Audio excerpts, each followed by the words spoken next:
রামনবমী উপলক্ষে জেলা জুড়ে বিভিন্ন সংগঠনের পক্ষ থেকে নানান কর্মসূচি নেওয়া হয়েছে। আজকে জেলার বিভিন্ন হিন্দুত্ববাদী সংগঠন, রামনবমী উদযাপন কমিটি, বিশ্ব হিন্দু পরিষদ, হিন্দু জাগরণ মঞ্চের পক্ষ থেকে বিশেষ উদ্যোগ নেওয়া হয়েছে আজকের এই বিশেষ দিনের জন্য।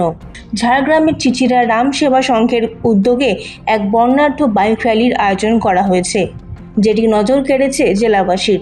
এই বাইক র্যালিতে অংশ নিয়েছে প্রায় কয়েক হাজার বাইক আরোহী। তার সঙ্গে দুর্গা বাহিনীর মহিলারাও অংশ নিয়েছে এই বর্ণাঢ্য বাইক র্যালিতে।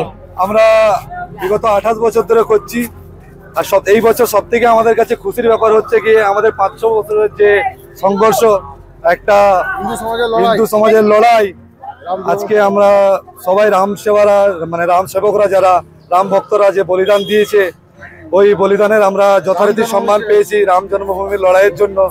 এটা আমাদের কাছে সব রাম ভক্তের জন্য এটা খুবই খুশির বিষয়। তার জন্য এই বছরের প্রোগ্রামটা আমাদের কাছে খুবই গুরুত্বপূর্ণ এবং সত্যি কথা বলতে আমরা খুবই বেশি এনজয় করছি, তাই তো? আমরা আজকে রাম মন্দিরে পূজা হলো, হনুমান মন্দিরে পূজা হলো, তারপরে এখানে আমাদের প্রদীপ প্রজ্বলন করে পণ্ডিতজি আমাদের হনুমান চালিসা পাঠ করে, বিজয় মন্ত্র পাঠ করে আমাদের এখানে র্যালি শুরু হলো।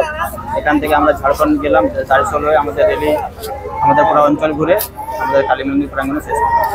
এই র্যালিতে প্রায় বাইক ছিল, 1000 রকম বাইক ছিল, 100 রকম 4 চাকা ছিল, ট্রাক্টর ছিল, তার সঙ্গে আমাদের টোটো ছিল। ঝাড়গ্রাম থেকে নিজস্ব প্রতিনিধির রিপোর্ট, এএনএম নিউজ। আরও খবরের আপডেট পেতে সাবস্ক্রাইব করুন আমাদের ইউটিউব চ্যানেলটি আর বেল আইকনে ক্লিক করুন নোটিফিকেশনস পেতে।